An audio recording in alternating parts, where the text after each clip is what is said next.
Buenas tardes a los recién llegados, les doy la bienvenida. Espero que estén bien. Bueno, efectivamente hoy vamos a tener una clase de una parte de la materia que son los contratos. Ahí Gabriel me preguntaba por el video ahí que estaba en WhatsApp. No sé si Gabriel lo vio, no sé si alguien más lo vio. ¿Sí? Sí, sí, lo vi, lo vi. Pero Bueno. por un segundo creí que se había equivocado. Esperaste el error garrafal, así que haya subido algo muy indebido. A mí me pasó Bueno, exactamente lo mismo. claro. Bueno, ¡Llame era un ella! poco ponerle un poquito de humor a la cosa. Y eh, no, lo subí a propósito. Este, el famoso llame ya, que bueno, ahora no es tan fuerte como en una época que era exclusivamente por televisión. Eh, y era como que te presionaban muchísimo para comprar, y ahora, bueno, obviamente también, pero lo que tenía en ese momento era que te incitaban a marcar rápido. Si llamabas dentro de tantos minutos, entonces ahí tenías la oferta. Bueno, esto viene porque justamente este tipo de contratos ahora con la pandemia se ha expandido muchísimo. eh, y se ha usado mucho y en algún punto ha sido una gran solución, ¿no es cierto? Porque había muchos bienes que no se podían ir a comprar, había que comprarlos por internet o por teléfono, qué sé yo. Entonces, si bien por un lado fue una gran solución, por otro lado generó muchos problemas desde el punto de vista jurídico. Entonces, eh, estos son los que nosotros identificamos como los contratos a distancia. Es decir, que no están en el establecimiento comercial. No es como cuando uno va a una tienda, ¿no es cierto? Va, compra, le entregan la cosa, paga y se va a su casa. Acá es distinto porque no vienen al mismo tiempo ni la oferta, ni la aceptación, ni el pago, ni el producto. Entonces, eh, el código, previendo estas situaciones, sobre todo, bueno, una eh, técnica, digamos, de venta, que es de alguna manera que uno se entusiasma con algunas cosas. La palabra más adecuada no es muy elegante, pero es cuando se calienta uno con un producto que le están mostrando y decir, esto lo quiero y lo quiero. Entonces, bueno, ¿qué pasa? Y después, cuando lo terminaste de comprar, te querés matar, porque si la huevada que he comprado, ¿dónde lo voy a meter en mi casa? Las típicas, ¿cierto? Las máquinas esas para hacer un físico maravilloso, y vos ves las chicas lindas y los hombres forzudos, sin panza, y decís, listo, encontré mi solución, y te llega un aparato que pesa 3 toneladas y te ocupa del living, no sabes dónde meterlo. Bueno, ¿qué pasa? ¿Estaremos obligados si nos pasa eso? ¿Tendremos la posibilidad de resolver ese contrato o ya metimos la pata y es irreversible? ¿Qué les parece? Tengo Yo creo que entendido que ya es uno puede devolver irreversible. el producto. Si no lo convenció, creo que la ley acá en Argentina dice que se puede devolver si no estás contento si no cumplió tu expectativa, me parece. Sí, son 10 Pero ellos días no o no estarían en para falta. devolver. En mi experiencia se puede devolver. Son 10 días para devolver. 10 días, bien. Bien, Bernardo. ¿Y vos, Nicolás, qué comentaste algo que qué? Que en mi experiencia se puede devolver. Ah, bien, perfecto. Bueno, efectivamente, por ahí va la cosa. Esto, como les decía, son contratos a distancia que ahora, con la reforma del Código Civil, efectivamente está la posibilidad de resolver ese contrato dentro de los 10 días de su celebración. Acá hay todo un problema de interpretación, no nos vamos a meter tanto en eso, porque el código dice los 10 días de la celebración. Entonces, ¿qué pasa? Algunos, ¿qué hacían? Te mandaban el producto a los 11 días de que vos hayas aceptado, entonces ya no lo podías resolver. Entonces, acá hay como dos fases. Una, que vos lo podés rescindir cuando ha sido, digamos, un momento de poca lucidez o de mucho exceso de entusiasmo, digamos, y lo compraste, pero te das cuenta que es una estupidez, entonces lo podés revertir, ¿no es cierto? Y después es otro cuando ya llega el producto, ¿no es cierto? Y no es lo que te habían prometido. Entonces, ahí sí hay que comunicarse de la misma manera, por los mismos medios que se compró, se puede dejar sin efecto dentro de los 10 días. Por supuesto, sacamos de acá las avivadas y las cosas de que uso el aparato 10 días y después lo devuelvo, eso no va. Las avivadas no van porque si no, ya si lo empezás a usar y qué sé yo, aceptás tácitamente la compra. Entonces eso no corresponde. Después hay un montón de casos en particular que hay que verlos, digamos, pero que hay mucho mito. Por ejemplo, en los restaurantes, el tema del vino. Cuando te traen el vino y si se puede devolver o no se puede devolver. ¿Qué dicen ustedes? Si no es el vino que pediste, lo podés devolver. No, vos pedís vino tal. Y entonces después te lo traen y decís, no, en realidad no me gusta. Claro, no, eso no se debería. O sea, sí, Bueno. una cosa es que vos Se lo puede pruebes quejar con el y gerente. que no sea, o sea, una cosa es que no cumpla tu petición y otra cosa es que no tengas ninguna razón para devolverlo más que tu propio querer. Eso no sé si entiendo la diferencia. Bueno, muy bien. Esa es la respuesta. En principio, a ver, si el vino es lo que vos pediste y responde a las características, no podrías. Lo podés devolver solo cuando el vino tiene algún defecto. Que esté oxidado, que tenga gusto a corcho, el bouchonnet, o que, qué sé yo, o que esté en mal estado, digamos. Entonces, en esos casos sí. Pero si es que no te gusta porque preferí otro, ya está, ya lo pediste, lo abrieron, ya no, eso es irreversible. Bueno, daba este ejemplo porque ahí, después dentro de esta norma general, empiezan a haber como casos específicos, digamos. Pero en este tipo de contratos que se ha usado muchísimo ahora, entonces tenemos 10 días para dejar sin efecto el contrato y eventualmente devolverlo si ya nos lo han mandado. Hay veces que no hay directamente ni llega el producto, sino que uno se da cuenta que lo que X causa y dice no, lo dejo sin efecto, entonces ahí tenemos 10 días. Esto está enmarcado en los contratos de consumo. Esto es también una novedad dentro del Código Civil y Comercial de la Nación. Nosotros seguimos diciendo que es nuevo, digamos, sigue siendo nuevo porque un código empieza a consolidarse después de los 10 años. Este código tiene 5 años, así que está dando sus primeros pasitos. Pero bueno, le ha dedicado un capítulo al contrato de consumo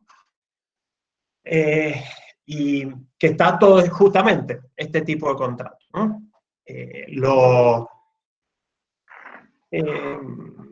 Digamos, lo saliente de un contrato de consumo es que es transversal, es decir, nos abarca a todos, ¿no? Porque en algún momento todos somos consumidores. Entonces, nos regimos por estas normas que establece hoy el Código Civil. Antes había una ley especial, pero hoy está esa ley especial, la Ley de Defensa del Consumidor, y las normas del Código Civil, que tiene algunas particularidades que enseguida vamos a ver.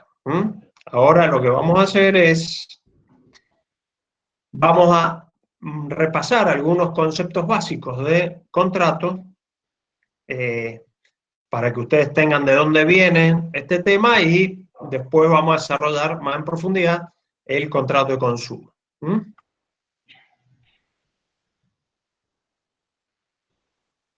Si hay alguna pregunta, es el momento.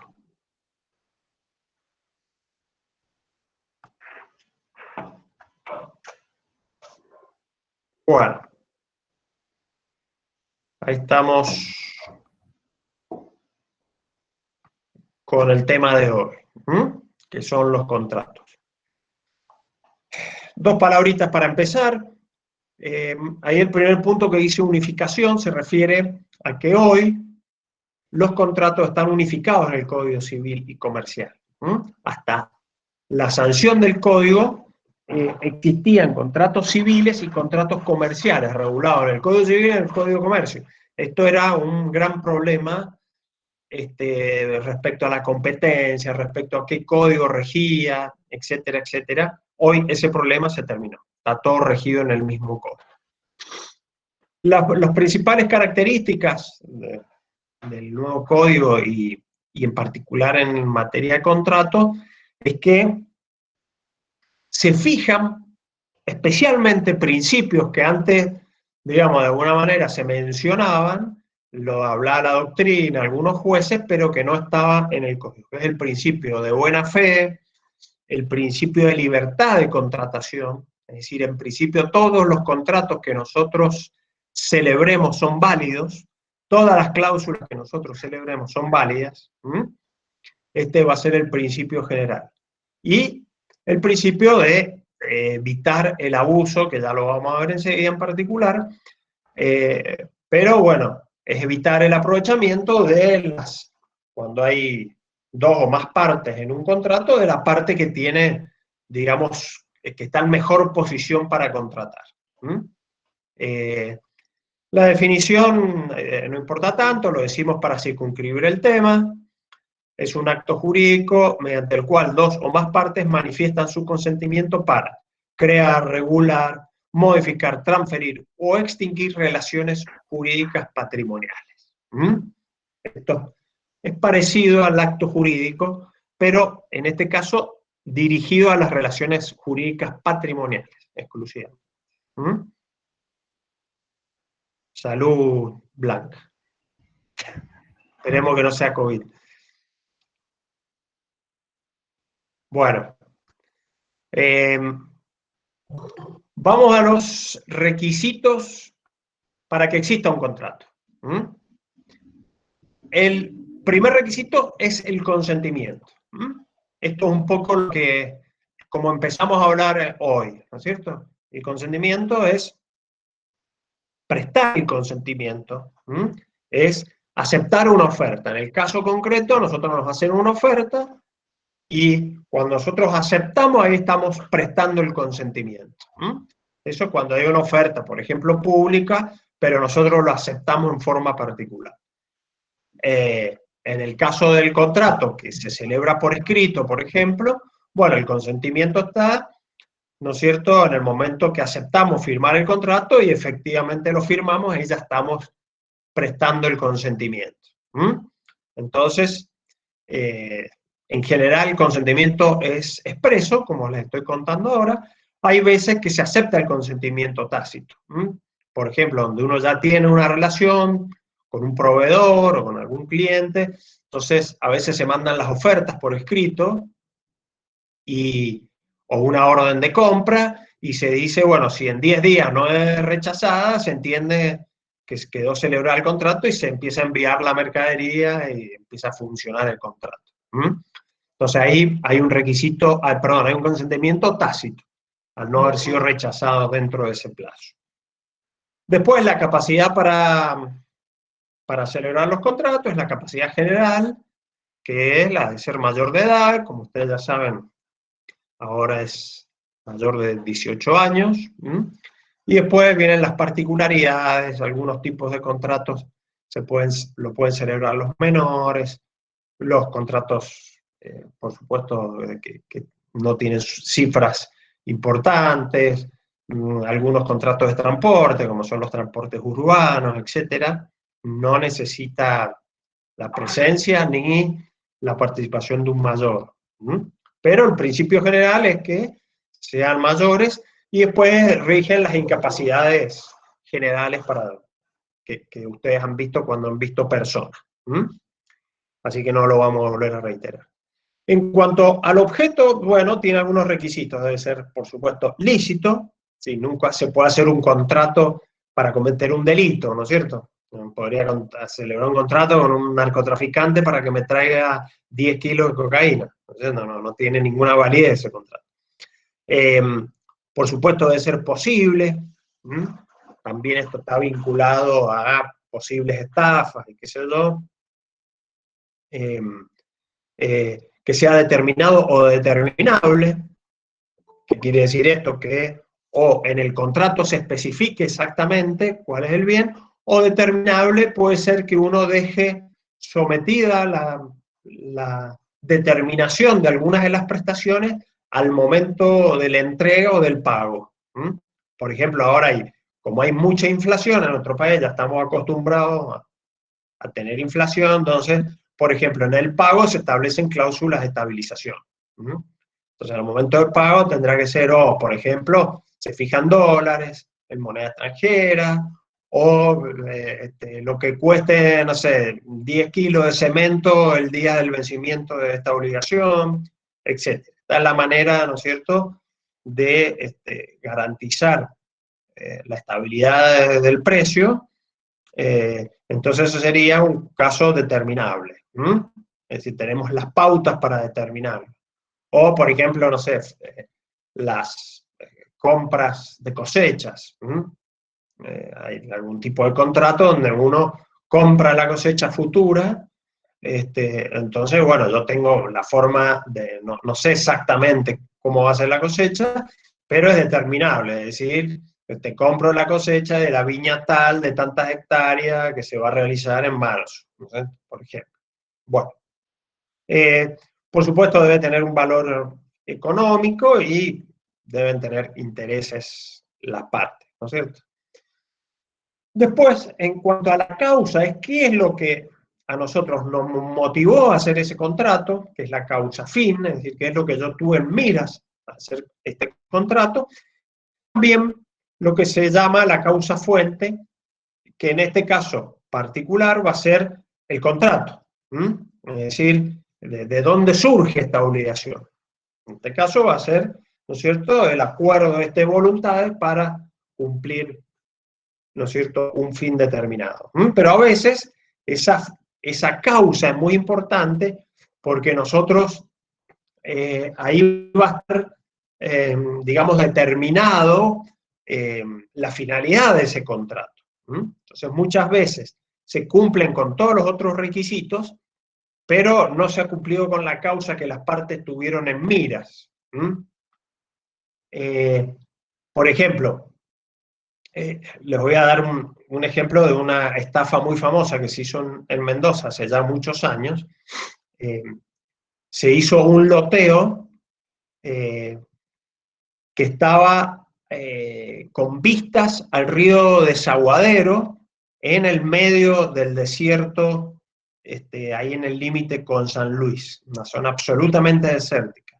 Entonces, ¿qué se hizo?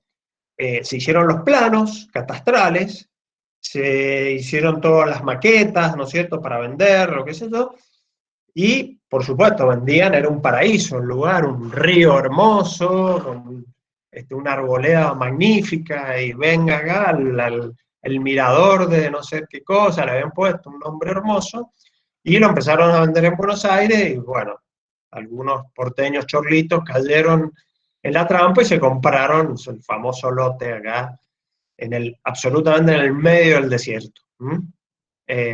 Entonces, bueno, esto más allá que terminó siendo una estafa, acá estaría, nosotros podríamos dejar sin efecto ese contrato.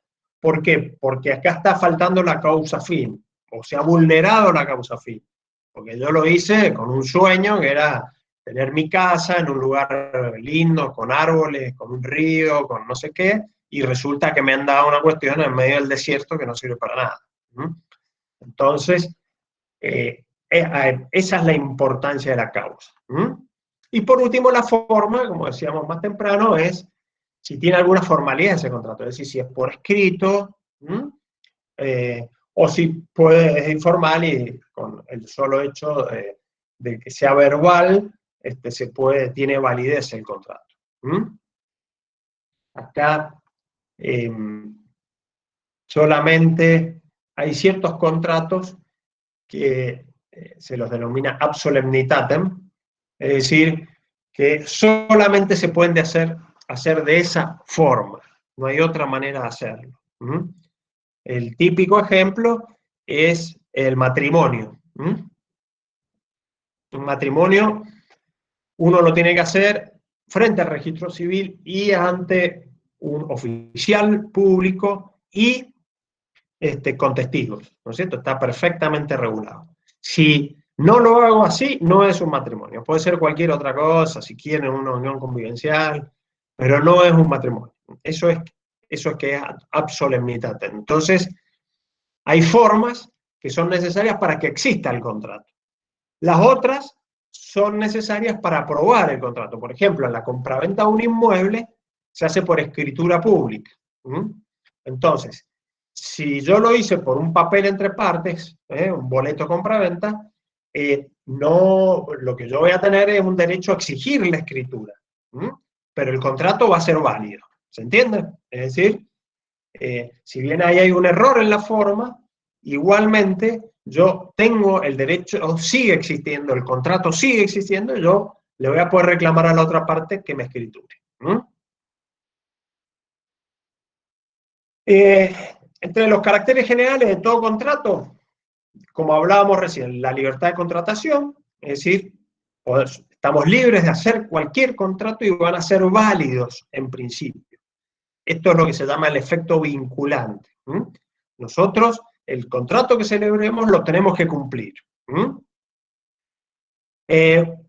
Justamente fijándose en el tercer punto que tenemos que es la seguridad jurídica. En principio, como decía, todos los contratos son válidos para tener este valor que es la seguridad jurídica.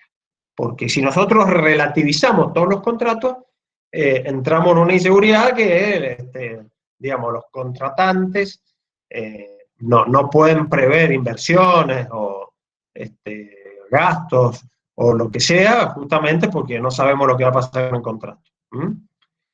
Sí, el juez podría intervenir para morigerar alguna situación muy abusiva, para atemperar, digamos, suavizar alguna cláusula que sea muy abusiva. Entonces, por ejemplo, qué sé yo, si yo le aplica una cláusula donde le aplico una forma de determinar intereses que es muy complejo y qué sé yo, y termina siendo intereses realmente muy elevados, que sean intereses usurarios, ¿no es cierto? Bueno, en ese caso el juez podría revisarlo y establecer una tasa que sea más razonable. Los contratos deben celebrarse y cumplirse de buena fe, es decir, no buscar algún vericueto para engañar o para sacar alguna ventaja indebida, etc. El carácter de las normas quiere decir qué carácter tienen las normas del Código Civil. Bueno, hay algunas que son obligatorias, que yo debo cumplir sí o sí, como los temas de capacidad, algunos temas de plazos, depende del tipo de contrato, etc. Y en otros casos son supletorias, es decir, si no hemos dicho nada, rigen las normas del Código Civil. Pero si yo he dicho algo sobre una norma que no está regulado, sobre un aspecto que no esté regulado, rige el contrato. Y acá vienen dos temas muy interesantes. Lo que se llaman las tratativas contractuales, que en realidad es el periodo previo a la celebración del contrato. Que ¿Qué pasa entonces en ese periodo cuando yo estoy negociando un contrato?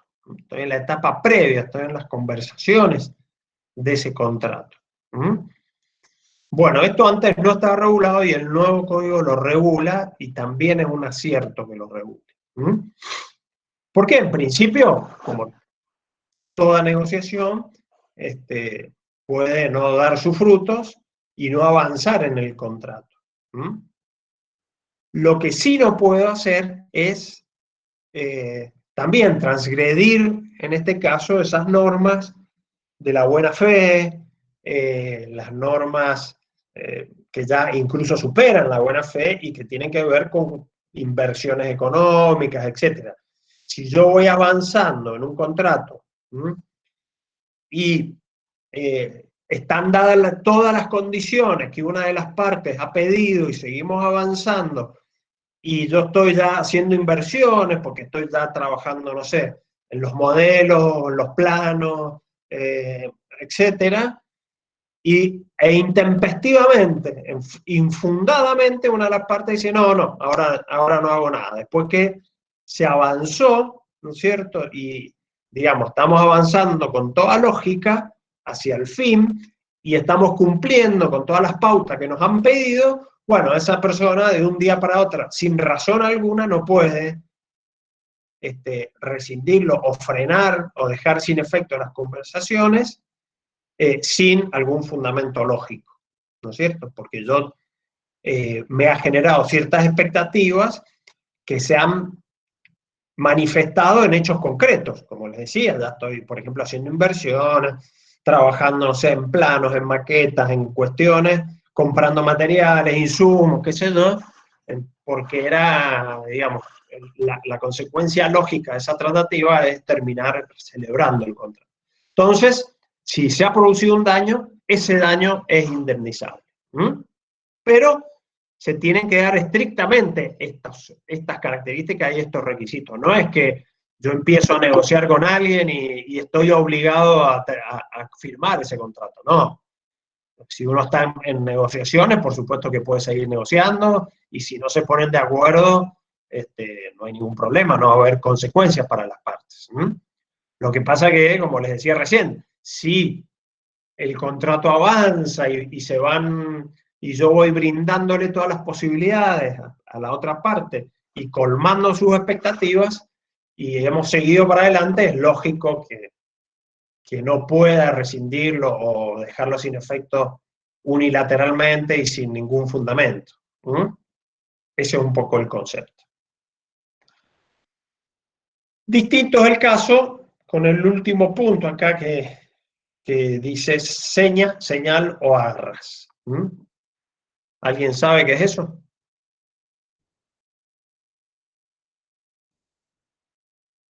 La seña. ¿No sería como para dejar pseudo reclamado un producto y que no te lo vendan? Más que reclamado, ¿qué sería? Como pautado Una la reserva, venta. que lo guardan. Reservado. Exacto, Tomás, va por ahí. Sería como reservar, reservar algo. Por ejemplo, es muy común en los contratos de alquiler. Que uno va, entonces, bueno, pago la seña porque me interesó, me gustó la casa, y mientras, entonces, no sé, busco los garantes o otra cosa, voy completando los requisitos. Entonces, bueno, pago la seña para que no se lo alquilen a otro. Por ejemplo, ese es un caso de seña. ¿Qué pasará si después no cumplo? Cualquiera de las dos partes, ¿qué le parece? Se cancela la reserva. O sea, se le da a otra persona el producto o el departamento. A ver, pero yo soy el que quiero alquilar. Por ejemplo, le pagué, no sé, un alquiler, suponete, de 10.000 pesos, yo pagué, no sé, 3.000 pesos de seña para asegurarme el contrato. ¿Qué Si pasa uno si no- voy yo y digo, no, mira, me arrepentí, ya no, me conseguí otro mejor que el tuyo? Perdiste la Pierdo plata. la seña. Exacto. Exactamente, muy bien, ahí como dice Matías, Gabriel también, se pierde la seña. Ahora, si yo voy, me conseguí los garantes, todo, voy a la inmobiliaria, le digo, bueno, acá está todo, señor, vengo a alquilarlo, y resulta que me dice, sí, todo muy lindo, pero no, mire, ¿sabe qué? Vino otro ayer y me lo pagó todo al contado y se lo di a él. ¿Qué pasará ahí? Está en falta del contrato. Creo que él tiene Claro, que devolver una parte mayor a lo que se dio, porque se tendría que considerar una exactamente. indemnización. A forma de Muy indemnización, bien, digamos. Gabriel. Muy bien. Tiene que devolverlo, ¿y cuánto será lo que devolver? ¿El doble? Exacto. Muy bien, Gabriel. Tiene que doblar la seña. Entonces, si yo le he entregado 4.000, ahora me tienen que entregar 8.000. Es, digamos, él ahí lo que quiere hacer el código es simplificar el pago de una indemnización, porque si no yo tendría que iniciarle un juicio por daño y perjuicio y decirle, mira el daño que me causaste por esto, por aquello, y qué sé yo. Entonces directamente el código dice, bueno, se fija, se queda tabulada esa indemnización en el doble de lo que yo había pagado como seña. Entonces, ese sería la situación de la seña. Bueno, esto lo pasamos muy rápidamente porque esto tiene alguna finalidad académica. Es una clasificación de los contratos. En unilaterales, bilaterales, depende si hay una o dos partes, o más partes. Unilateral, por ejemplo, es la donación, donde hay una parte se obliga, si bien la otra es la que va a recibir, pero una parte tiene la obligación de entregar esa cosa. Bilateral, la gran mayoría son bilaterales, no sé, la compra-venta. Uno paga el precio y el otro entrega la cosa. A título oneroso o gratuito, a título oneroso es que hay un precio por la cosa, y gratuito es que no hay un precio. Puede ser el mismo ejemplo, ¿no es cierto? La donación y la compraventa es un ejemplo. Después están los conmutativos y aleatorios. Aleatorio viene de alia, que es el azar, que es algo futuro e incierto, que no sabemos si va a pasar o no va a pasar. ¿Se imaginan algún contrato que yo contrato por si pasa algo en el futuro, pero no sabemos si va a pasar? Un seguro. Un seguro de vida. Exactamente. Es el típico ejemplo, es el seguro, ¿no es cierto? Donde yo yo me obligo a pagar todos los meses, pago una cuota por si choco, por si me roban, por si me muero, ¿no es cierto? Está dependiendo de ese alia, de ese azar de alguna manera. Por supuesto, el juego también, que es un contrato, digamos, también es aleatorio, ¿no es cierto? Yo apuesto y puede ser que me vaya bien o que me vaya mal. Depende del alia ese, que salga tal número que es el que yo he elegido, si me van a dar una determinada cantidad de dinero o no, o nada, o perdí. El conmutativo es que hay prestaciones similares, es decir, hay una determinada suma de precio de dinero, le corresponde un bien determinado. Ahí hay un intercambio. Está predeterminado, ¿no es cierto? Formales y no formales es un poco lo que les decía recién. Formales cuando tiene una forma predeterminada ese contrato, y no formales se puede hacer de cualquier manera el contrato. Damos el ejemplo del contrato de transporte urbano, que no requiere ninguna formalidad, incluso ahora hasta tarjetas magnéticas y ese tipo de cosas. No tenés que estar escribiendo un contrato cada vez que te tomas el micro. Y nominados e innominados, nominados son los que están identificados en el código como un contrato en particular, que ya vamos a ver algunos enseguida. Compra-venta, donación, locación, leasing, franchising, tienen un nombre y una regulación. Innominado puede ser que yo genere, que yo tenga un acto de creación de un contrato que puede ser parecido a alguno, pero que no se identifica con ninguno en particular. Entonces yo le pongo el nombre que quiero, o contrato a secas, y después le pongo las cláusulas que debe cumplir. Son válidos todos, nominados o innominados. El nominado va a tener a veces más seguridad porque vamos a tener, digamos, el código o los artículos que me lo van a regular para que tengamos claro hacia dónde vamos, digamos. De todas maneras, puede ser perfectamente válido, salvo que yo le ponga el nombre, un nombre cualquiera a un contrato para engañar, digamos, a la otra persona y hacer pasar un contrato por otro para no cumplir alguna obligación determinada. Qué sé yo, no sé, se me ocurre, por ejemplo, para no cumplir con los plazos mínimos que seguíamos a ver para la locación, yo no le pongo contrato de locación y, no sé, le pongo contrato de préstamo. Y entonces en lugar de un canon, lo que digo es, va a tener en calidad de, no sé, de agradecimiento, de prestación voluntaria, no sé qué, tendrá que todos los meses pagar una suma de dinero, ¿no es cierto? Entonces, es un contrato de locación disfrazado de un contrato de préstamo. ¿Por qué? Porque yo a lo mejor, en lugar del 3 años mínimo que tiene una locación, le puse 6 meses. Entonces, hay que estar al principio de la realidad. No importa tanto el título que le pusimos al contrato, sino lo que regula ese contrato. Bueno, y llegamos a esto que yo les decía, que era un poco lo que ha incorporado e innovado el nuevo código, que son los contratos de consumo.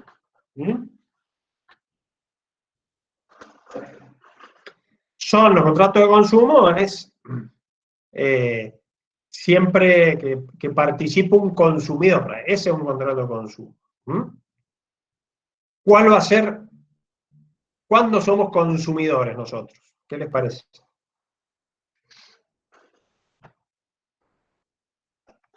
Siempre que aportamos plata para comprar algún bien o servicio. No, porque tiene que ver más con la finalidad, más que con que sea oneroso o no.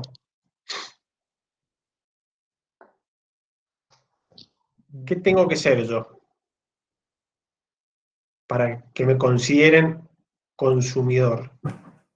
Eso es que dice ahí, de destinatario final. ¿Y qué querría decir en términos en criollo? Quiere decir que es para mí, no es para una empresa. Que yo soy el que lo uso. Claro. Exacto, va por ahí. Yo, el que lo uso y además el destinatario, es decir, que yo lo he comprado para consumir, para mi consumo personal o familiar. ¿Sí? Quiere decir que no lo voy a usar como materia prima o insumo para otra cosa también, ¿puede ser? Exactamente. Entonces, si yo compro, no sé, un cepillo de dientes, 1 kilo de carne, qué sé yo, el plato, vajilla, bla, bla, bla, cosas del hogar, no sé qué, soy un consumidor. Ahora, si yo voy y compro, no sé, algún insumo para agregarle a un producto que yo estoy fabricando para vender, ahí ya no soy consumidor. Entonces, ese contrato va a ser un contrato de compraventa que se rige por la compraventa. Por ejemplo, voy y compro, no sé, hierro, porque estoy fabricando, no sé, sillas de hierro para vender. Entonces, bueno, ahí no es un contrato de consumo. ¿Por qué? Porque yo he comprado para vender o he comprado para fabricar y después vender. Entonces, somos consumidores todos, por más que uno sea un industrial, igual es un consumidor si lo compra para, como dice ahí, el destinatario final, que es esto, es para consumo personal o familiar. Pero si yo compro para darle otra finalidad, deja de ser de consumo y va a tener la calificación del contrato que sea. Bueno, ahí lo precisa un poquito más, lo pasamos rapidito. Es decir, relación de consumo es el vínculo jurídico entre proveedor y consumidor. Era lo que decíamos así. Consumidor es el que adquiere como destinatario final, es decir, para consumo final, para consumo mío o consumo familiar, pero no para destinarlo a otra cosa. Y el contrato de consumo, el celebrando un consumidor y de otra persona o empresa productora de bienes o de servicios que tengo por objeto adquisición o uso de bienes y servicios para uso personal o familiar. Ese es la definición, digamos. Bueno, acá hay un punto que es la interpretación. ¿Y por qué es importante esto de la interpretación? Porque todo contrato de consumo, si hay alguna duda en alguna de sus cláusulas o en alguna de los caracteres de ese contrato, se va a interpretar a favor del consumidor. Acá se presume que el consumidor es la parte más frágil, digamos, la más débil, frente a la parte más poderosa, que normalmente es el proveedor, el empresario, el comerciante. Entonces, en caso de duda, una situación dudosa, se va a resolver o se va a interpretar siempre el contrato en favor del consumidor. Bueno, acá hay una serie de pautas que se fijan para los contratos de consumo, que deben respetarse en este caso. Esto ya está establecido en el código para que no puedan burlarse este tipo de cláusulas o de condiciones. Primero, como hablábamos más temprano, las prácticas abusivas. Es decir, tiene que haber un trato digno, equitativo y no discriminatorio. Siempre rigiendo, por supuesto, la libertad de contratación, pero cumpliendo con algunas de estas cosas. Por ejemplo, ¿cómo se refleja el trato digno en la práctica? Por ejemplo, esa regla que si ustedes van a un local comercial, que no lo pueden hacer esperar para atenderlo más de 30 minutos. Ese es el reflejo, por ejemplo, del trato digno. Ese es un ejemplo, ¿no? Como ese hay un montón. O no discriminatorio, ¿no es cierto? Que es no te vendo porque sos musulmano, no te vendo porque sos judío, árabe o negro, qué sé yo. Eso sería tratos discriminatorios y no equitativos, que está dentro de las que se llaman prácticas abusivas. Bueno, todos estos puntos están muy vinculados, porque también vinculado a esto va a ser la información que debe tener ese producto y ese contrato. Esto es clave cuando yo voy a celebrar ese tipo de contrato, entonces me tienen que dar la mayor información, sobre todo en aquellos bienes que tienen mayor sofisticación. Por ejemplo, qué sé yo, los de nuevas tecnologías. Qué sé yo, no sé, hoy los teléfonos celulares, por ejemplo, que vienen con tantas características y con tanta variedad que puede ser que alguien vaya con la finalidad de solamente usarlo como teléfono.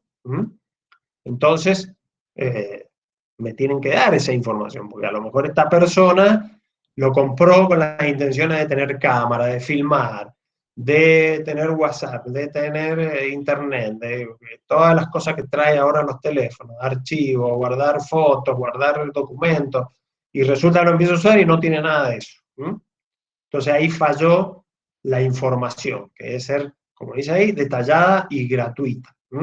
Tiene que ser veraz la información.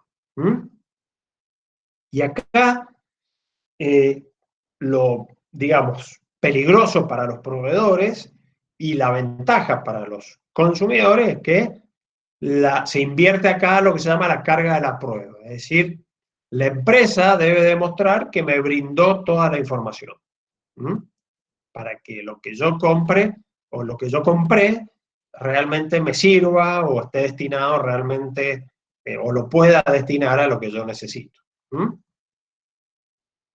Lo mismo va a pasar con la publicidad. No puede haber publicidad falsa, ni engañosa, ni ninguno de los otros requisitos que hemos mencionado recién. no puedo engañar al consumidor, no sé, a través de fotos, que resulta que el producto aparece como que es fantástico, y después cuando en la práctica hace la mitad de las cosas que lo que salía en la publicidad, por ejemplo. Tiene que ser lo más transparente posible, si bien, por supuesto, tendrá su manera de ser atractiva, seductora, lo que quieran. Pero lo que no pueden hacer es hacer publicidades falsas o engañosas. Que la persona determine su compra por una información falsa. Entonces, todo esto está prohibido, en particular en los contratos de consumo, en general en todos los contratos, pero en particular porque esto se da mucho y se dan esas compras casi automáticas, entonces se pone especial énfasis en estos detalles.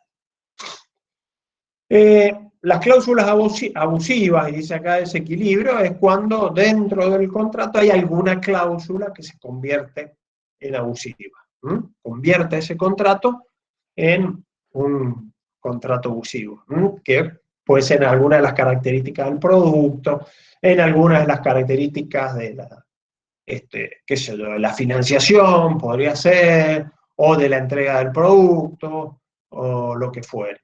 Y esto se da cuando hay generalmente desequilibrio entre las partes, una parte mucho más poderosa que otra, entonces ahí puede aparecer esta situación de superioridad, ya sea económica, jurídica y hasta técnica, ¿no es cierto?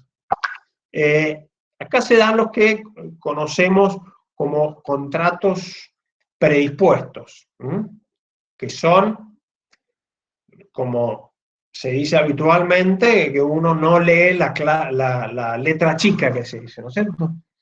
Cuando uno va, sobre todo, bueno, pasa mucho en los bancos, en los seguros, qué sé yo, que te hacen firmar 62 papeles, declaraciones para acá, declaraciones para allá, que ni siquiera nosotros los abogados, que nosotros los leemos, que son agotadoras, confusas, chiquititas, especialmente para que uno no se ponga a revisarlos. Pero, justamente, aunque uno lo haya firmado a eso, son de las denominadas cláusulas predispuestas o contratos de adhesión. ¿Qué quiere decir esto? Que uno no va a negociar un contrato, no va con un banco, ¿no es cierto?, que tiene unos capitales millonarios y uno no va a ir a negociarle, o una compañía de seguro no va a ir a negociarle una cláusula, pues ya vienen predispuestas, ya vienen impresas, o sea, es así. A lo sumo, tu única opción es no firmar. Pero si firmás y alguna de esas cláusulas, como ya la jurisprudencia, es decir, los jueces han visto que ha habido muchos abusos con este tipo de cláusulas, ahí se puede plantear la nulidad de esa cláusula. Por supuesto, ahí sí hay que ir a la justicia y un juez puede declarar la nulidad de esa cláusula o la nulidad parcial de un contrato. Bueno, y por último, dentro de esta parte general, es los contratos a distancia, que es lo que vimos al principio. Empezamos por el final, así que terminamos esta parte general de los contratos. Vamos a continuar ahora con los contratos en particular. Vamos a ver dos contratos muy importantes y la clase que viene los terminamos de ver. Estos contratos que vamos a ver ahora son los contratos de compra-venta y de locación. ¿Tenemos alguna pregunta hasta ahora? ¿Una duda? No, profe. ¿Estamos bien? Perfecto. Yo tengo una pregunta. Sí. ¿No se requiere comprobante de ningún tipo de contrato de los que hemos hablado ahora? Se te cortó un poco, Juan. Repetime, por favor, la pregunta. comprobantes de los contratos que hemos hablado? Sí, a ver, depende del tipo de contratos. Eso está vinculado a la prueba, digamos. Hay contratos que van a requerir sí o sí prueba por escrito. Por ejemplo, vos, como yo les daba el ejemplo, y enseguida lo vamos a ver en la compraventa, ¿no es cierto? Si es, por ejemplo, una compraventa de inmuebles, vos firmás el boleto de compraventa y eso es tu prueba, digamos, por escrito. Pero hasta que vos no hagas la escritura pública ante un escribano público, no va a quedar transferido ese bien legalmente. Pero vos vas a tener esa prueba. Entonces, es muy importante que cualquier tipo de contrato que ustedes hagan, ustedes se queden con una copia. Que la otra parte me entregue a mí una copia firmada. No sé, un contrato de locación, ¿no es cierto? Se firman 2 y a veces hasta 3 ejemplares para darle también al garante, ¿no es cierto? Entonces es muy importante que todas las partes tengan su copia. Bueno, vamos a los contratos en particular. En primer lugar, la compraventa. Esto ustedes ya lo saben porque se hace habitualmente en la vida, cuando se toman un café, se compran una coca, se compran las tortitas, el lomito, etcétera, están celebrando un contrato de compraventa. Entonces, una de las partes se obliga a transmitir en propiedad una cosa y la otra a pagar un precio. Ese es sencillamente el concepto. En cuanto al objeto, es bastante amplio, son cosas que no estén fuera del comercio. Es decir, todas aquellas cosas que puedan venderse. Las cosas que no pueden venderse son las de dominio público, que pertenecen al Estado, pero que son de dominio público. Por ejemplo, no sé, una ruta, ¿no es cierto? Una ruta, una plaza, una playa, todo eso son del dominio público, con lo cual están fuera del comercio. Y aquellos casos que no sea jurídicamente posible. Ahora que están muy, muy de moda todos los temas espaciales, que está muy pronto a que los privados lo están haciendo. De hecho, el proyecto Space están haciendo eso, ¿no? O sea, vuelos espaciales privados. Y bueno, ya seguramente se va a empezar a pretender comercializar la Luna, por ejemplo. Aunque parezca descabellado y que la Luna ha sido prometida muchas veces en poesías y en compromisos de amor, pero bueno, ahora ya con todos estos proyectos, en cualquier momento se van a pretender seguramente algunos derechos de propiedad. Entonces, eso es que está fuera del comercio, no sé, la Luna a lo mejor ahora, aunque parezca mentira, se puede llegar a discutir este tema, pero bueno, no sé, una parcela en Júpiter, por ejemplo, ya sí claramente estaría fuera del comercio. La cosa ajena. ¿Podremos vender una cosa ajena? ¿Qué les parece a ustedes? No, no se puede. En principio, Depende. De hecho, en realidad sí se pareciera hace. que no, pero Se hace. muy bien, Nicolás. En el derecho, por ahí de siempre sí que no, o sí, definitivamente, no, a veces siempre aparece ahí alguna excepción. ¿Qué te imaginas como excepción, Nicolás? Como Cuando intermediario. uno tiene un poder, por ejemplo. Creo. Perfecto. No, sobre todo como intermediario, digamos, son como comisionistas o ese tipo de situaciones. ¿La subasta no sería un ejemplo? La subasta no, porque ahí está claro que se está ofreciendo un bien al mejor postor. Ahí lo que es indeterminado es quién va a ser el comprador, digamos, pero sí ya se sabe que una cosa, digamos, está sometido a un remate. Entonces, podría ser por ejemplo, una, no sé, un comisionista, una inmobiliaria, ¿no es cierto?, que dice, bueno, te hago un boleto compra-venta por una casa, que yo sé que esa persona la quiere vender, entonces yo te firmo ese boleto compra-venta y después voy y hablo con el dueño de casa y bueno, che, mirá, está esta posibilidad. En realidad, estrictamente, lo que sería sería una promesa de venta, ¿no es cierto?, que después a lo mejor no se concreta, entonces yo tendré que responder por los daños y perjuicios. Pero yo sí podría celebrar este boleto de compra-venta, pero si yo no tengo el consentimiento del propietario de ese bien, por supuesto, no va a tener ninguna validez ese contrato. Entonces, esto en materia comercial, por la celeridad que tienen los negocios, se aceptan este tipo de cosas. O a lo mejor los comisionistas en Mendoza, los comisionistas de vino, o vender, no sé, 10.000 litros de Malbec de tal calidad y resulta que yo no los tengo. Entonces tengo que ir y comprárselo a algún bodeguero y después venderlo, que esto es bastante común dentro de ese ámbito. Entonces, en principio, muy bien, como todos automáticamente dijeron, no, como a venderle una cosa que no es tuya, ¿no es cierto? Pero en estas condiciones sí podría hacerse un boleto comprado.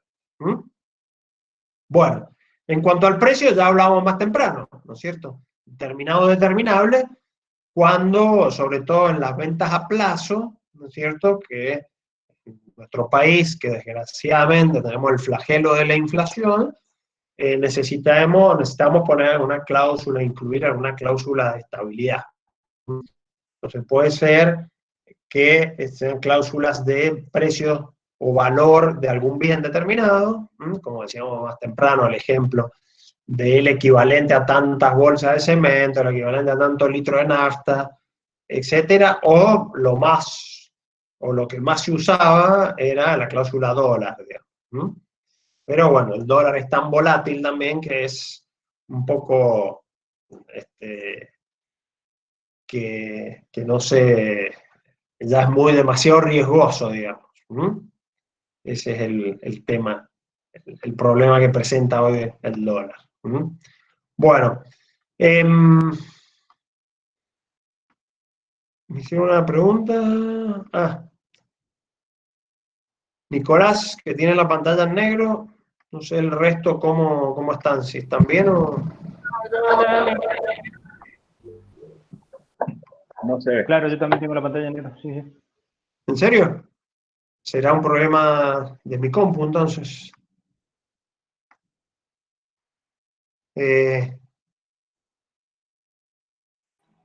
Profe, pruebe sacando la compartida de pantalla y poniéndola de nuevo, capaz que vamos a seleccionar la ventana.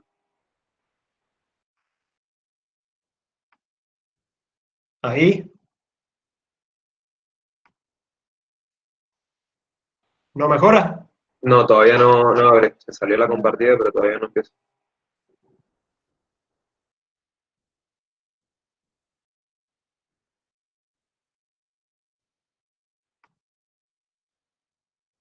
Y no se me ocurre cuál puede ser la solución, salvo salir y volver a entrar. Sí, No me pues. están viendo ni a mí ni a las presentaciones que hacía. No, a usted sí, la cámara usted sí. sí lo vemos. La presentación en la que no se ve. Ok. Entonces, a ver, vamos a intentar de nuevo, a ver si...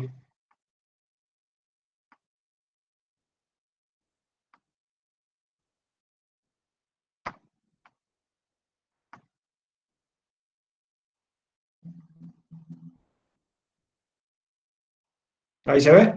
Ahí está. Ahí está. Buenísimo, muchas gracias. Bueno, entonces ese era el precio, que ahora es, digamos, un tema que está muy actual, digamos. Después, en cuanto a las obligaciones de las partes, el vendedor, por supuesto, entregar la cosa y los gastos de entrega. Y al comprador, por supuesto, pagar el precio, recibir la cosa y los gastos de recibirlo. todo esto siempre, por supuesto, se puede pactar lo de los gastos. Pero muchas veces, por ejemplo, pasa mucho con las maquinarias, que es todo un tema, ¿no es cierto?, la instalación de la máquina. Entonces eso siempre debe pactarse, a ver cómo va a quedar en definitiva. Como hablábamos más temprano, acá está regulado en particular en la compraventa cuando las cosas son entregadas, que se dice bajo cubierta o que no estén a la vista. Bajo cubierta es cuando yo compro algo que viene envasado, ¿no es cierto?, que está en una caja o lo que sea, que yo no lo puedo ver. Bueno, ahí, como en el otro caso, vamos a tener este plazo de 10 días, entonces, para hacer el reclamo. Llego a mi casa, abro, ¿no es cierto?, enchufo la compu, no sé, y resulta que no funciona. Entonces voy a tener esos 10 días, o lo mismo cuando no están a la vista, que es muy similar al contrato del que hablábamos más temprano. Entonces tengo 10 días para resolver. Y después hay un detalle, un caso muy particular y que es muy importante, que son los boletos de compraventa. Normalmente son bienes que tienen alguna importancia desde el punto de vista económico, en general con los inmuebles. ¿Qué pasa? ¿Cuándo yo voy a poder oponer ese boleto de compraventa? ¿Qué quiere decir oponerlos a terceros? Ahora vamos a ir a ver los casos. Tiene que ser que me lo venda el titular, es decir, no podría ser una venta de cosa ajena, ni siquiera por algún poder o algo.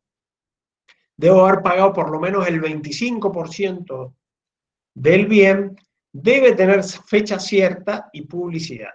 ¿Qué quiere decir esto? Fecha cierta es que no se puede poner una fecha anterior. Yo tengo algún elemento que a mí me va a dar una fecha segura de cuándo se celebró ese contrato. El típico ejemplo es el pago del sellado en rentas. Cuando ustedes van a renta y se le pone el sellado, se dice, este contrato se celebró seguro, por eso se dice fecha cierta, a partir de hoy, 16 de noviembre de 2020. Eso es que ya tiene fecha cierta. O, por ejemplo, una escritura pública tiene fecha cierta. ¿Cómo sería el caso? ¿Qué importancia tiene esto? Por ejemplo, si a mí no sé, me embargan un auto, ¿no es cierto? Entonces, ¿qué pasa? Yo podría ir y llevar un boleto de compraventa, supónganse, me entró hoy el embargo, 16 de noviembre o 17, no sé qué día es hoy. Podría yo hacer un contrato con un amigo y decir, che, mira, firmé un contrato y le ponemos 10 de noviembre. Entonces, vos vas, te presentás y decís, no, levante el embargo porque yo se lo compré el 10 de noviembre. ¿Podrá hacer esto? ¿Se podrá hacer? Podrá ver si se puede, pero ¿tendrá validez en la justicia? ¿Qué les parece? Si no te agarran. Bueno, no. Acá no. Este contrato va a ser válido siempre y cuando cumpla con estos requisitos. Por ejemplo, que yo vamos al mismo caso del auto. O por ahí en un inmueble esto vaya más claro. Que yo haya pagado por lo menos el 25% del valor. Primero. Que me lo haya vendido el dueño. Que tenga fecha cierta, es decir, o que haya pagado el impuesto de sello, que se haya hecho ante escribano público, lo haya presentado, no sé, en un juzgado, por ejemplo, ahí adquiere fecha cierta. Es decir, yo no le voy a poder dar efecto a ese contrato más atrás de esa fecha. Entonces, y publicidad, por ejemplo, en el caso de los inmuebles, el hecho de que yo tome posesión del bien, ya estoy dando publicidad. Yo tomo posesión y es público y notorio que yo estoy poseyendo ese bien, entonces ahí sí. Entonces, con estas condiciones, si se dan estas condiciones, ahí sí yo le puedo oponer este contrato a un tercero. Por ejemplo, este que vino y embargó ese auto, esa casa. Entonces, si yo tengo todas estas condiciones, sí le puedo decir a ese embargante, no, mira, yo soy el nuevo propietario, todavía está bien, me falta inscribirlo, tengo que inscribirlo en el registro público, etc., pero yo ya soy el nuevo dueño porque ya pagué, porque estoy poseyendo, porque tiene fecha cierta, no es que yo me inventé con un amigo y le puse fecha anterior para embromarte a vos, sino que ya esto existe y es real. Eso entonces es la importancia que tiene en estos casos, cuando en boleta de compraventa, que tengan fecha cierta para así hacerlo valer frente a terceros. Bueno, vamos ahora al caso de la locación y con esto terminamos. La locación es lo que comúnmente se conoce como alquiler, ¿no es cierto? Una de las partes se obliga a entregar el uso y goce de una cosa y la otra a pagar un precio en dinero.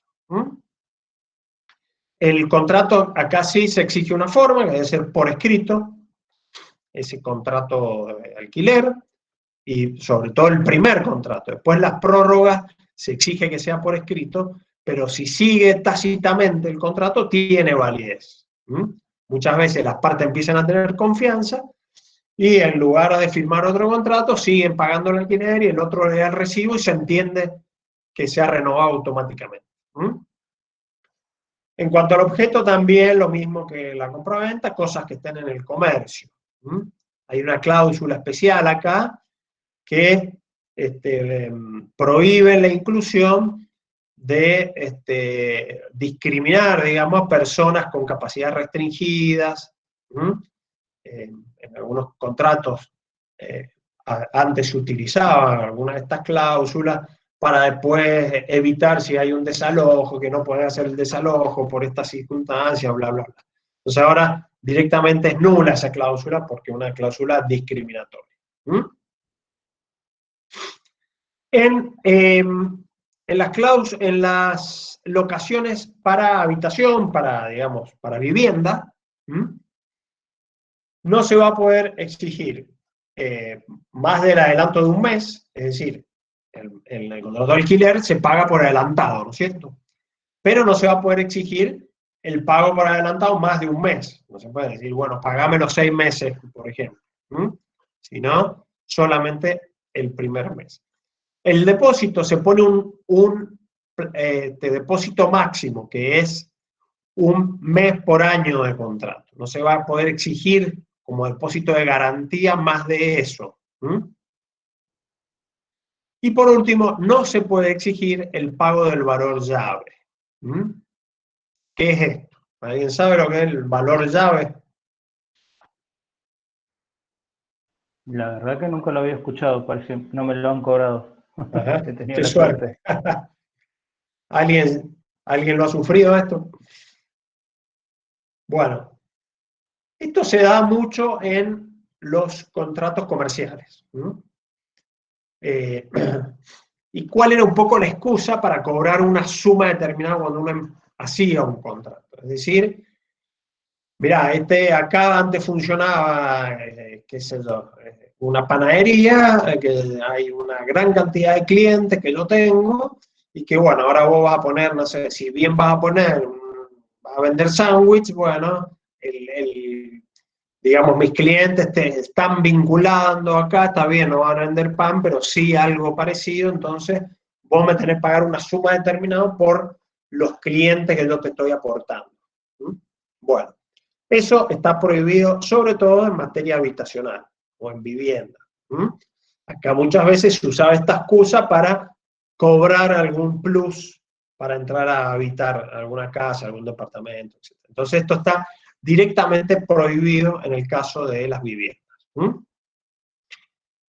En cuanto a los plazos, hay plazos máximos y plazos mínimos. El plazo máximo para la locación de viviendas es de 20 años, Profe, y para todos los otros, en general son los comerciales, no puede ser más de 50 años. profe, Sí. eso que mencionó recién en la diapositiva anterior, es como cuando alguien que está haciendo un alquiler de una propiedad subalquila habitaciones como digamos, en negro sin avisarle al propietario? No sería estrictamente el caso. Eso es específicamente si vos en ese contrato permitís o prohibís la subcontratación. ¿Mm? Ah, bien, Una- pero queda pactado en el Es una contrato. situación, ¿cómo? Perdón, ¿cómo me decías? No, claro, o sea, eso es algo que queda pactado en el contrato que firmó Correcto. el propietario, digamos. Exacto. Vos en el contrato de civil está prohibido la subcontratación. Es normalmente lo que se pone en todos los contratos. O a veces, bueno, es natural, digamos, digamos, algunos alquileres, sobre todo los alquileres comerciales, por ahí se permite eso. Porque Ajá. a lo mejor vos estás previendo, no sé, que no te fue bien, entonces resultó ser más negocio subalquilárselo a alguien que sabe manejar el negocio, que no sos vos, y se lo subalquilar, ¿no es cierto? O subcontratás. Entonces tiene que estar permitido. Pero, por ejemplo, en las viviendas que uno tiene en consideración a quién se lo alquila, porque una persona con determinadas características, que tiene tantos hijos, o no tiene hijos, entonces no sé, un matrimonio sin hijos que no querés que haya chicos en la casa por tales motivos, a veces justificados, no sé, porque es peligroso, una de esas.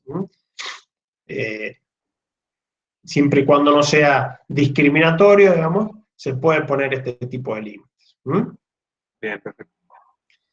Entonces esos son los plazos máximos y los mínimos hoy es de 3 años.